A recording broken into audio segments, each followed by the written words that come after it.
Hey, so I have decided that I just need to make a video and talk to you all about what it is that I experienced in Washington, D.C., and let you know about even prior to.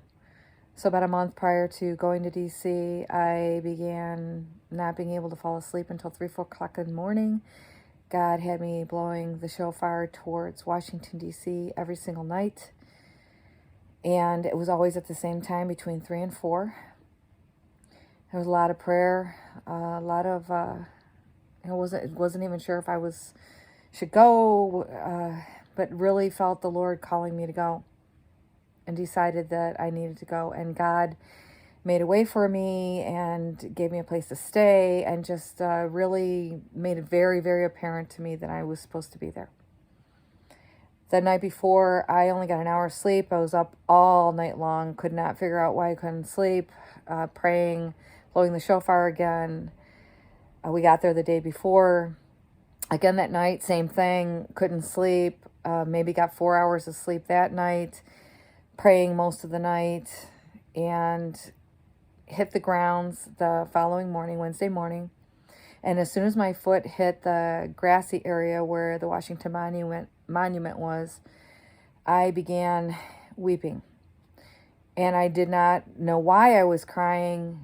I just started crying.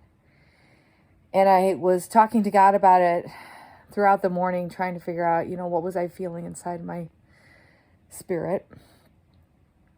And we went over and, there was prayer and Pledge of Allegiance, national anthem, great speakers. The president came and spoke. I met some amazing people. It felt different, even though there was excitement and flags everywhere and so much patriotism there. There was a weird feeling when I would stand near certain people or when certain people would stand near to me. Normally when I'd be at a Trump rally anywhere, there was such a camaraderie, like I've known these people forever, even though I just met them. And there I was getting a weird feeling when certain people were standing anywhere near me. And I thought, this is kind of weird because I feel like, they look like they're dressed like a Trumper, but they feel like a foe for some reason. And I thought, well, maybe that's just me. Maybe there's something wrong with me. Maybe I'm misjudging this person, or I just couldn't put my finger on what it was that I was feeling. When it became time to go over to the Capitol building and I saw the mass exodus, just the whole crowd shifting and moving over to go to the Capitol building, I thought, wow, what is this weird feeling that I have again? Like I'm watching some kind of an exodus. And when we passed the monument building, there's restrooms there. And I thought, I really just don't know if there's going to be another one on the way there. And I'd rather be safe than sorry. And I knew the line was long, but I thought, I don't even really have to go now. But I'm going to stop and I'm going to use this restroom before we go. And we ended up being in the line for a really long time. And at one point, because people were starting to say, hey, stuff is starting to go on over at the Capitol building. And I'm like, something's going on there and it's historical and I'm missing it. I'm not by the Capitol building. I'm not anywhere near it. And I'm missing whatever is going on over there. And I heard the Spirit of God speaking to me and saying, look, I have you right where I want you right now, right where I need you to be. So I got over to the Capitol building late because I was in that line for so long. And by the time I got there, the crowd had already moved up towards the building. And so I just naturally moved up towards the building like everybody else did. And somebody had offered me a shofar to blow when I moved up to the building. And I followed one of the people that I was with, and I slowly followed them, and I was hesitant because I just kept getting this weird feeling like something was off. And I made my way up closer to the building, and I just began blowing a shofar. But I felt like I was putting out a call for freedom for this nation. And I was praying, God help us. And then I remembered that there was oil in my pocket. I had brought some anointed oil with me, and I didn't even know why I brought it, but I brought it, and I thought I need to put my hands on the Capitol building and just put some oil on the Capitol building. And I was moving towards the wall, and my one friend was like, hey, Kathy, put your hands on the marble. That's the oldest part of the building. And so I did, and I just started praying over the building. And I noticed some weird things that were happening. And again, I was getting this weird feeling about certain people that were sitting around me. And I saw, people in dark clothes, like sitting on the edge of the wall. And I took a lot of pictures. I don't know if or when I'm going to post the pictures that I took at the Capitol building right now, just because of all the things that happened there. But I was noticing that the things were just, they were very strange. They were weird. There was a weird feeling in the air, even though it was patriotic. And the people were singing the national anthem, and they were singing God Bless America. And, they were chanting, We the People. And,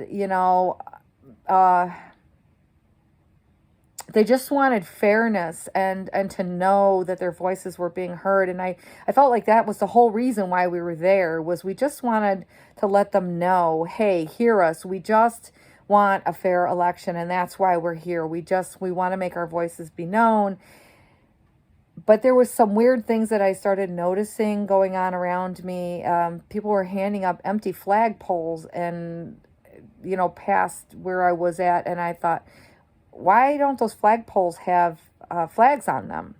And I had no idea what they were doing with them. I really was oblivious to the kinds of things that were going on. I had no idea that people were breaking things or breaking into the building. I mean, that's the thing. There were so many of us outside. And even though I had like a view where I could see so much of where it was that I was standing, I had no idea what was going on around me, other than the fact that we were praying for the nation and singing and hoping. And even the people I was standing next to, there was some property of the Capitol building where they were very gently moving it out of the way so that nobody damaged it. Everybody was being very careful not to hurt anything at the Capitol building where I was standing.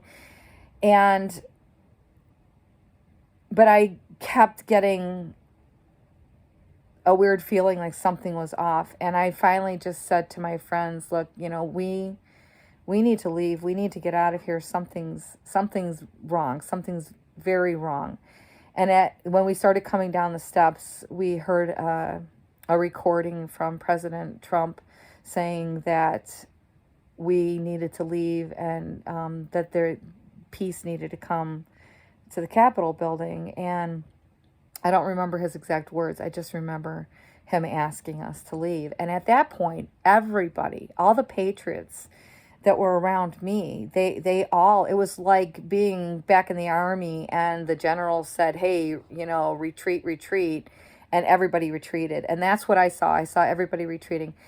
And we're on our way down, and I got caught up because there was a young man who had been maced really badly, and he couldn't even open up his eyes. And I thought, I can't leave him sitting here on the steps, blind and unable to see or move or anything. So I was, I was a medic. And so my first instinct is to go help him and get him healed. And so I was trying to help him, get his eyes back. And we eventually said to him, look, we have to get out of here. And we took him by the arms and we walked him out of there blind. And once we got to the street far enough away from the Capitol building, we sat down and started flushing his eyes again and getting his eyes cleared, and took care of him. And we stayed with him until we knew that he was okay and that he could see again, and he was fine. And, so now we're still in front of the Capitol building, but we're far away from it. And I can see that it looks like there's no more people on the Capitol building. When I was approaching the Capitol building, you could see people all the way up the steps. You could see the people were all over the Capitol building. But now as I'm leaving, I don't see people anywhere on the Capitol building. And yet there's all these like boom, boom, boom, lights flashing and smoke going up. And we're like, what the heck is going on up there? And we asked somebody, we're like, we saw everybody leaving. What's going on up there? And they were like, oh, well, there's still some diehards up there. And I'm like, what? That doesn't make sense to me, because the patriots that came there, they were staying in unity, and why would they wait for everyone that was in unity with them to retreat, for them to like do something crazy and malicious or whatever? So I didn't even understand, none of it made sense to me. None of it made sense to me at all. And then I found out that, that the woman had died, and I didn't want to put any posts out there last night or say anything, because I wanted to honor this woman who was a veteran that I heard died. And then I heard that they went back, like there's this crime scene and like all this malicious stuff happened, and now all of a sudden they go right back to what it was that they were doing. And that's another thing. There was like a set mood going on there, but as soon as people found out that the Pence like let us down, there was like a shift in the air. Like people got so disheartened and so downtrodden, and all the more they wanted to be heard. They just wanted to be heard, and just wanted everything to be fair. So, now I'm finding out that they're going back, and we had talked with some people before we left DC that were people from the area that live there, that were talking about how things work down in DC, and it's stuff that I was just really ignorant to. And then we were on our way home, and we heard, and we were told, watch, they're going to do this in the middle of the night again. They're going to pull the same thing that happened before, and they're going to pull this stuff in the middle of the night again. And sure enough, we're driving home, and once again, it's like 3-4 o'clock in the morning. Boom, during that 3-4 o'clock in the morning hour, like same time that I was blowing the shofar, is when all of a sudden we get this announcement that everything passed through, and we're like, what the heck? What is going on? And then I thought, Trump is a master chess player, and he's in check right now. But check doesn't mean that you've lost the chess game. It just means that you're in check. I mean, you can be in check over and over and over again and not lose the game. And then I saw, like in a vision, Donald Trump saying, checkmate. I just put a green check mark out there on Facebook at 4 o'clock in the morning. I went back and wrote a little something the following morning. Most people didn't get my symbolism. But what I was trying to say is, it's always darkest before the dawn. And I know it looks hopeless. But don't give up hope. It's not hopeless. Abraham asked God if he would save Sodom and Gomorrah for 5 righteous. And God said, for 5 righteous, I will save those 2 cities. I believe it was a shadow of the days that we're in now. And that Sodom and Gomorrah were basically like America and Israel. We're those 2 cities now.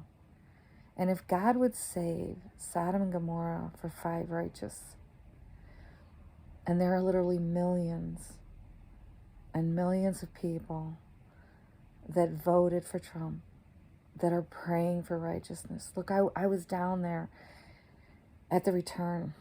I saw people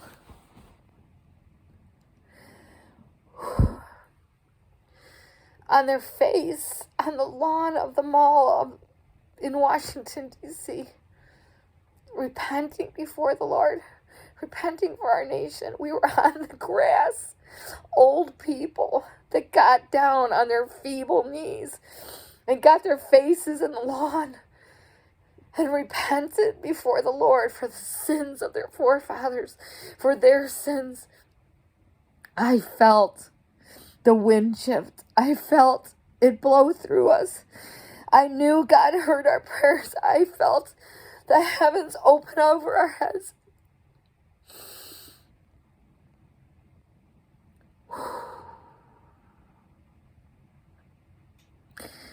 I knew that He was going to save America. I knew that He was going to give us another chance. And when I went down there this last time, I knew it was historic. I have friends from all over the world on Facebook now, from Africa and Norway and India. They're praying for us. They're praying for America. They're praying for our president all over the world. And if God would save Sodom and Gomorrah for 5, will He not save America? And if God said that if my people who are called by my name would call to me, would repent and turn from their evil ways, that I will heal their land. Not I'll think about it. I will heal their land. Will He not heal our land? Has He not heard our prayers? Does He not hear us crying out for righteousness in the land again?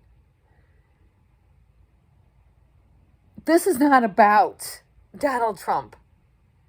This is about God. Every story in the Bible has a but God. I'm always telling people, watch where you put your butt. Watch where you put your butt. People want to tell me, yeah, I know God heals, but I'm sick. I have this problem. I have cancer. I'm dying. The doctors are telling me it's hopeless. No, put your butt in the right place. You may be sick. The doctors may have said that you're dying. That might be their report. But whose report are you going to believe? Put your butt in the right place. I'm sick, but God said, by His stripes, I am already healed. I was already healed. It's time for us to put our butt in the right place and to understand He is a but God. Job lost everything. His story did not end where he lost everything. He lost his children, his finances, his friends all cursed him. They all turned on him. But God gave everything back to him and double for his trouble. I believe we are in that hour. We are in the but God part of our story here in America. Don't give up hope. I know it looks dark. I know it looks hopeless. You can't, that song, even when I can't see it, He's working. Even when I can't feel it, He's working. He never stops. He never stops working. Somebody's at my house. Come on in. Quiet, I'm doing a video. He never stops working. There's a song, His Eyes on the Sparrow. And the one verse says, let not your heart be troubled. His tender words I hear. And resting on His goodness, I lose all doubt and fear. Though by the path He leadeth, yet one step I may see. His eye is on the sparrow, and I know He watches me. Look, He's not just watching me. He's watching you. He's watching the United States. His eye is on us. He hasn't left us. He hasn't forsaken us. We are in the but God of our story. Put it down where it belongs. Don't lose hope. It's not over. God bless you guys. I love you. Keep the faith.